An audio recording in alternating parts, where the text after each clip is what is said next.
سوال یہ تھا کہ حرمین شریفین میں جائے تو ادب اور احترام کیا ہے؟ دیکھیے جو بھی لوگ حج پہ جا رہے ہیں نا، انہیں چاہیے کہ اللہ کے گھر میں نظر پیش کریں. اللہ کے گھر میں نظر پیش کرنے کا مطلب یہ ہے کہ آپ کو پتہ چلتا ہے کہ بھائیان کی طرف جا رہے ہیں، بہن کی طرف، بھتیجے چچا کی طرف، تو کوئی چیز آدمی لے جاتا ہے خوشی سے، پھل لے گیا، مٹھائی لے گیا، اچھا بھائی کی ترقی ہو گئی، کوئی اچھا اور تحفہ لے گیا. یہ نظر پیش کرنا ہے. اللہ کیا نظر پیش کرے؟ اللہ کیا نظر پیش کرے؟ اللہ کے گھر پہنچ کے مسواک خرید لے. بنڈل ملتا ہے نا 2 4 5 10 ریال کا، جا کر اس جگہ کھڑا ہو جائے جہاں لوگ وضو کے لیے جاتے ہیں، اس کو کھول کے ہاتھ پہ رکھ لے، لوگ لے لیں. یہ اللہ کی نظر ہے. حضور صلی اللہ علیہ وسلم مرضات للرب، لوگوں یہ مسواک کرنا تمہارے رب کو راضی کرنا ہے. تو یہ رضا کا سبب بن رہا ہے اللہ کہ اللہ اس کے پیش کر رہا ہوں کہ لوگ صاف پاک منہ سے تیرے سامنے جائیں، اللہ بڑا خوش ہوگا. نظر پیش کرنا ہے. طواف ہو رہا ہوتا ہے، ٹیشو پیپر کا ڈبہ لے کے چلا جائے اور کھڑا ہو جائے. آپ دیکھیں لوگ کیسے لپکتے ہیں پسینہ پوچھنے کے لیے. یہ اللہ کو نظر پیش کرنا ہے. حضور صلی اللہ علیہ وسلم طواف کرتے تھے، لوگ پانی پیش کرتے تھے، کھڑا ہو جائے جگ لے کے پانی 10 5 آدمیوں کو پلا دے. یہ اللہ کی نظر ہے. 2 شیشیاں گلاب کے عطر کی لے جائے. عبداللہ ابن زبیر رضی اللہ عنہ بیت اللہ میں داخل ہوتے تھے اور 2 ڈول خالص گلاب کے عطر کے لے کے جاتے تھے. 2 ڈول آج کل کروڑوں میں ملتے ہیں، اور جا کے اندر بیت اللہ کی دیواروں پہ عطر مل دیتے تھے، دھوتے تھے اور کہتے تھے یہ اللہ کی نظر ہے. آپ 2 شیشیاں لے جائیے، اور اگر ہو سکے نہ آپ خود احرام میں ہو اور نہ احرام والوں پر خوشبو پڑے، ہو سکے تو حتیم میں چلے جانا چاہیے. حتیم بیت اللہ کا اندر ہی ہے. نہ ہو سکے تو کسی بھی بیت اللہ کی دیوار پہ غلاف جو بیت اللہ کی اس پہ چھڑک دینی چاہیے یا اس پہ ہاتھ پہ ڈال کے مل دینا چاہیے. یہ اللہ کی نظر ہے. خدا بڑا خوش ہوتا ہے اس. اللہ نے فرمایا ہے لوگوں کو چاہیے میرے حضور نظر پیش کریں، میرے لیے کچھ لائیں. نظر جو قربانی ہے وہ واجب ہے، جو ہم بتا رہے ہیں یہ واجب نہیں. اللہ کی نظر پیش کرنا. اسی لیے اللہ نے فرمایا یوفون بالنظر، وہ نظر پیش کرتے ہیں جو واجب ہے. اور نفل نظر بھی خدا کے سامنے اللہ نے کہا جو ہمیں نظر پیش کرتے ہیں نا، قیامت کے دن سقاؤں ربهم شرابا طہورا، ہم پاکیزہ شراب انہیں پلائیں. شراب میں 2 چیزیں، ایک ہے نشہ اور ایک ہے سرور. یہ جو پیتے ہیں نا ان سے پوچھو سرور کیا ہوتا ہے. ایک ٹیگ لگا کے گھنٹہ گھنٹہ بیٹھے رہتے ہیں سرور میں. کیا بات ہے صاحب، جنت یاد آتی ہے دیکھ کے انہیں. اللہ نے نشے کو جنت میں ختم کر دینا ہے، سرور باقی رکھنا ہے. ان کا پروردگار نے 5 شراب، ایک شراب کا جام پی لیں، پتہ نہیں کتنے کروڑ سال سرور میں گزر جائیں کہ اللہ نے دیا، اللہ نے پلا. اللہ نے کہا میں خود پلاؤں گا. یہ ہے وہاں نظر پیش کر. وہاں جا کر کھجوریں خرید کے کوئی چیز اللہ کے لیے نظر پیش کرنی ہے. ایک بیت اللہ میں کے بعد مسجد نبوی میں 8 ستون ہیں. یہ اب کوئی نہیں بتائے گا، ہم سے سن لو اور پھر زندگی میں کسی نے بتایا تو میں آ کے بتانا اگر ہم زندہ ہوئے. حضور اقدس صلی اللہ علیہ وسلم کی شہر کو ہم سے زیادہ کون جانتا. نبی کریم صلی اللہ علیہ وسلم کے اس مسجد مبارک میں 8 ستون ہیں. 3 ستون بالکل روضہ مبارک کے اندر آ گئے ہیں، کوئی نصیب والا ہی دیکھ سکتا ہے. ایک ستون وہ ہے جہاں حضور صلی اللہ علیہ وسلم تہجد پڑھتے تھے. رات کو سو جاتے تھے، جب کوئی نہیں ہوتا تھا تو پھر اٹھ کے اپنا مصلی بچھاتے تھے. صحابہ رضی اللہ عنہ کو پتا چلا، کبھی کبھی ام المؤمنین عائشہ رضی اللہ عنہ سجادہ نرم گدا بچھا دیا کرتی تھی. کبھی کبھی صحابہ کرام رضی اللہ عنہ مصلی بچھا دیتے تھے. یہ تہجد کے ستون جو ہے نا، یہ ابھی بھی بیت اللہ اس کی جالیوں سے آپ دیکھیں تو اندر ایک ستون نظر آتا ہے، یہ وہی ہے. محمد بن حنفیہ نے پوچھا امام باقر رحمت اللہ علیہ سے کہ حضور صلی اللہ علیہ وسلم کہاں نماز پڑھتے تھے؟ تو انہوں نے کہا بھائی یہ محمد بن حنفیہ سیدنا علی رضی اللہ عنہ کے بیٹے تھے نا، اور امام باقر جو تھے یہ بیٹے تھے زین العابدین کے، وہ بیٹے تھے حسین کے، وہ بیٹے تھے علی کے، وہ بیٹے تھے ابو طالب رضی اللہ تعالی۔ انہوں نے پوچھا تھا تو حضرت امام باقر رحمت اللہ علیہ نے کہا دادا نے بتایا تھا یہ ستون ہے جہاں حضور صلی اللہ علیہ وسلم نماز پڑھتے تھے۔ محمد بن حنفیہ نے ایک دن اپنے ایک شاگرد سے پوچھا کہ میں نے تمہیں بتایا تھا نماز پڑھتے ہو یہاں کوئی تبدیلی آئی؟ تو چپ رہا۔ انہوں نے کہا کمال ہے، حضور صلی اللہ علیہ وسلم کی جگہ پہ نماز پڑھو اور تبدیلی نہ آئے۔ اسی لیے اللہ نے کہا واتخذوا مقام ابراہیم مصلی، اس جگہ پر نماز پڑھو جہاں ابراہیم کھڑے ہو کے نماز پڑھتے تھے۔ اگر اللہ کے نیک بندے جہاں بیٹھتے ہیں جو ان کے گھر ہوتے ہیں اگر ان میں کوئی بھی عزت اور حرمت نہ ہوتی تو اللہ کیوں کہتا ہے کہ اس جگہ پہ نماز پڑھو جہاں ابراہیم کھڑے ہوتے تھے؟ ہمیں اپنے طرز عمل پہ غور کرنا چاہیے۔ دوسرا ستون جو بالکل نظر نہیں آتا وہ اس کے سامنے ہے۔ نبی کریم صلی اللہ علیہ وسلم اپنے گھر سے نکلتے تھے، وہ جو دوسرا ستون ہے وہ اپنی صاحبزادی صاحبہ کا گھر کا، حضرت فاطمہ رضی اللہ عنہ کا۔ ان دو ستونوں کے درمیان روش تھی، یہاں سے روش میں جب رسول اللہ صلی اللہ علیہ وسلم گزرتے تھے تو دستک دیتے تھے اور فرماتے تھے کہ اہل البیت، گھر والوں اٹھو، یطہرکم تطہیرا، اللہ چاہتا ہے تمہیں پاک کر دے۔ ایک دن حضور صلی اللہ علیہ وسلم نے دستک دی تو علی رضی اللہ عنہ نے عرض کیا، ان کا اللہ کے رسول اپنا تہجد نہیں پڑھتے ہو؟ ان کا اللہ کے رسول اللہ جب تک چاہتا ہے ہم سوتے رہتے ہیں۔ تو حضور صلی اللہ علیہ وسلم کو یہ جواب زیادہ پسند نہیں آیا، آگے چل پڑے اور آپ نے فرمایا کہ کان الانسان جدولا، انسان بھی آگے سے حجتیں ہی کرتا ہے۔ یہ دوسرا ستون جو ہے نا اس کے اوپر محراب بنا ہوا ہے اندر۔ یہ محراب جو بنا ہے یہ اسی لیے کہ یہ ستون تھا ان کے گھر کا۔ اس ستون پہ پھر سیدنا علی رضی اللہ عنہ بڑے بڑے غمگین ہوئے۔ فاطمہ رضی اللہ عنہ کی انتقال پہ تو یہاں بیٹھے رہتے تھے یا پھر جنت البقیع میں ایک جگہ ہے وہاں بیٹھے رہتے تھے۔ یہ جو دوسرا ستون ہے یہاں سیدنا علی رضی اللہ عنہ کے بعد حسن رضی اللہ عنہ تھے، پھر زین العابدین تھے، پھر یہ سب لوگ تھے یہاں پہ اندر وہ ستون اب بھی قائم۔ تیسرا ستون بھی اندر چھپ گیا ہے۔ 5 ستون اب تک ہیں جو نظر آتے ہیں۔ ان 5 ستونوں میں سب سے پہلا ستون ہوا ہے جس کے اوپر آپ دیکھیں گے تو اب تک لکھا ہوا ہے استوانۂ مخلقہ، خلوق، ایک خوشبو ہے، دیر تو ہو رہی ہے اگر ممکن ہے کوئی آئے، حضور صلی اللہ علیہ وسلم کا ذکر ہے جی نہیں جاتا بات ادھوری چھوڑنے کو۔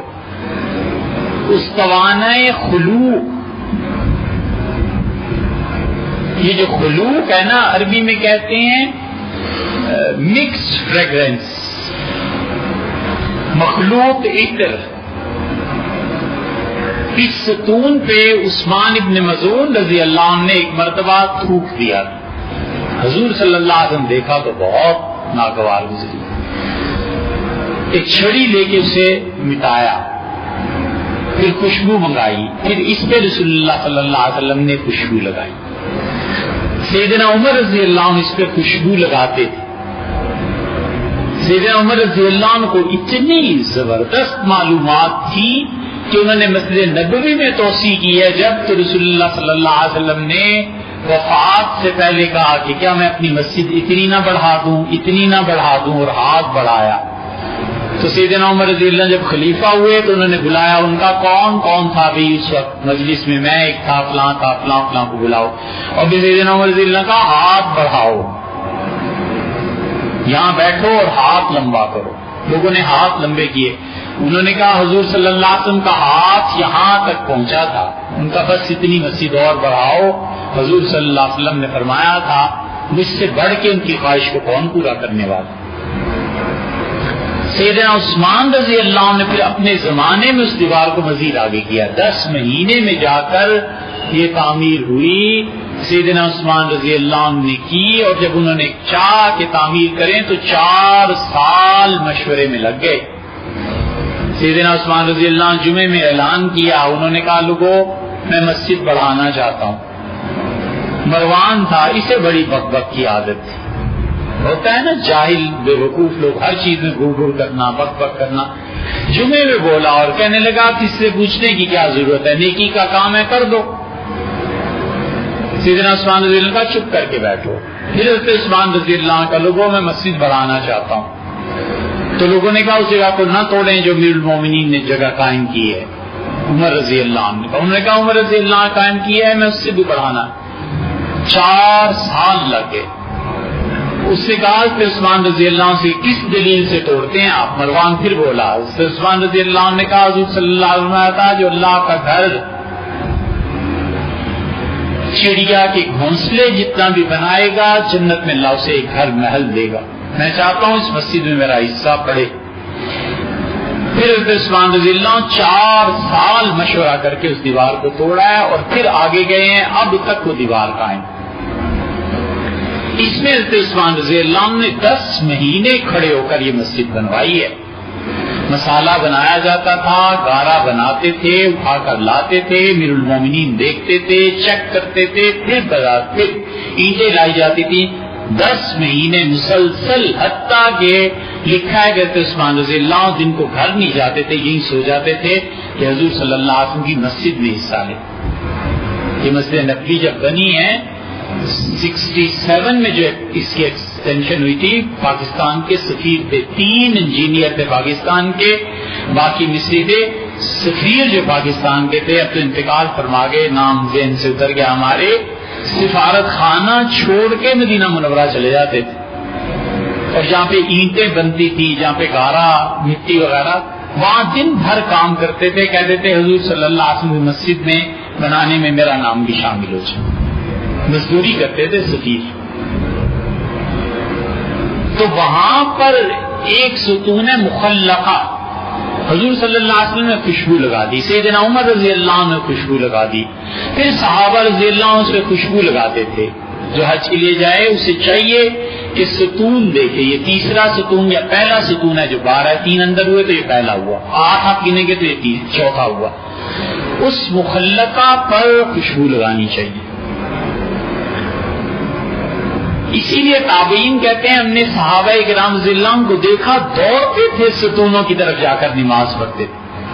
ایک تابعی کہتے ہیں میں سلمہ بن اقوا رضی اللہ عنہ کو دیکھا وہ اس ستون کے پاس نماز پڑھتے تھے۔ مروان، عبداللہ ابن زبیر اور ایک اور صحابی تینوں حضرت عائشہ رضی اللہ عنہ کی خدمت میں حاضر ہوئے۔ تو ام المومنین رضی اللہ عنہ نے کہا کہ تمہاری اس مسجد میں ایک ستون ایسا ہے کہ اگر میں بتا دوں نا کہ اس میں کتنا ثواب ہے تو کرا ڈالیں لوگ وہاں پہنچنے کے لیے۔ پھر چپ ہو گئی، نہیں بتایا۔ یہ 2 بار اٹھ کے آگے، انہیں پتا تھا، صحابی رضی اللہ عنہ تو جانتے تھے کہ میں تنہا گیا تو پوچھوں گا، مروان کو پتا تھا میری کیا اوقات ہے، چھپ کے بیٹھ گیا کہ دیکھوں اب ہوتا کہ عبداللہ ابن زبیر رضی اللہ عنہ سے بڑی محبت تھی۔ حضرت عائشہ رضی اللہ عنہ ام عبداللہ کہلاتی تھی، عبداللہ کی ماں، حقیقی خالہ تھی نا، اسما رضی اللہ عنہ کی بہن، ابو بکر رضی اللہ عنہ کی دونوں بیٹیاں۔ تو عبداللہ ابن زبیر باہر جب آئے تو انہوں نے کہا ضرور خالہ نے بتایا ہوگا۔ یہ ستون کے پاس گئے اور وہاں جا کر انہوں نے نماز پڑھی۔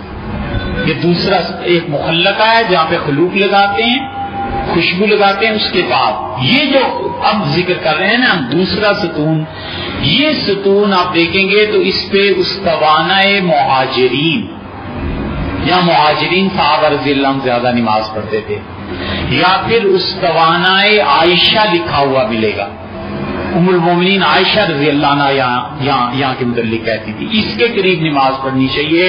حضرت عثمان رضی اللہ عنہ نے جہاں قرآن رکھ دیا تھا لاکھ۔ تیسرا استوانہ وفود ہے، حضور صلی اللہ علیہ وسلم کے گھر کے ساتھ ہی تھا، جو وقت آتا تھا آپ یہاں آ کے ملتے تھے، جو مہمان آتے تھے یہاں، عیسائی نجران سے آئے یہیں آ کے ٹھہرائے گئے تھے، یہ ان کے خیمے لگے تھے۔ اس استوانہ کے پاس صحابہ رضی اللہ عنہ نماز بھی پڑھتے تھے، حضور صلی اللہ علیہ وسلم تشریف فرما بھی ہوتے تھے، اس لیے اس استوانہ کے پاس جتنے ستون ریاض الجنہ میں ہے نا سب کے پاس نماز پڑھنے میں زیادہ ثواب ہے۔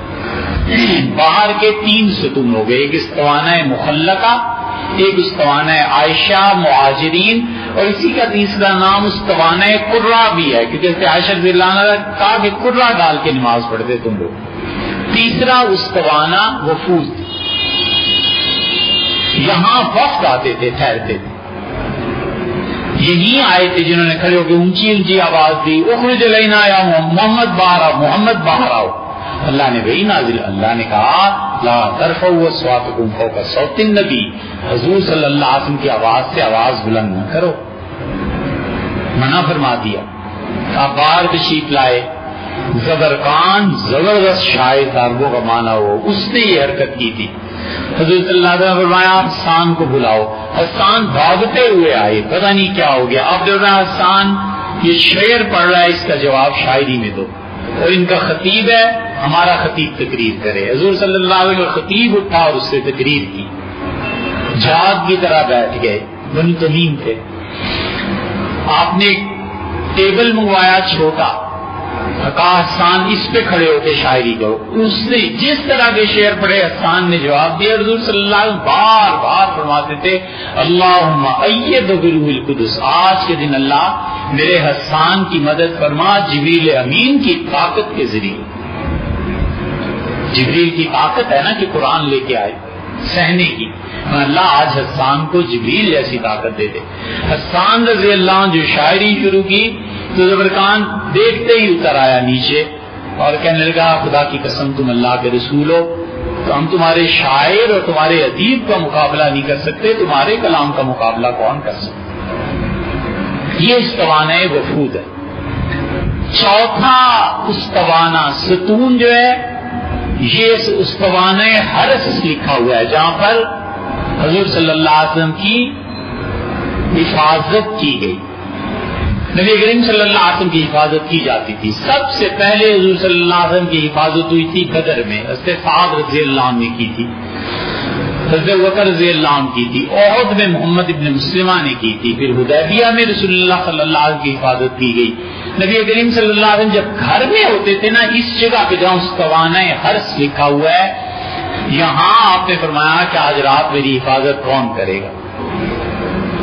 تو تھوڑی دیر میں سعد رضی اللہ عنہ کے اسلحے کی آواز آئی۔ اب یہ کون آیا عائشہ؟ تو ان کا سعد آپ کی بات سن کے اسلحہ سجا کر آئے ہیں اور ہتھیاروں کی کھنک ہے۔ تو حضور صلی اللہ علیہ وسلم سو گئے، صبح اٹھے نماز کے لیے تشریف لائے تو فرمایا اللہ حضرت سعد رضی اللہ عنہ سے فرمایا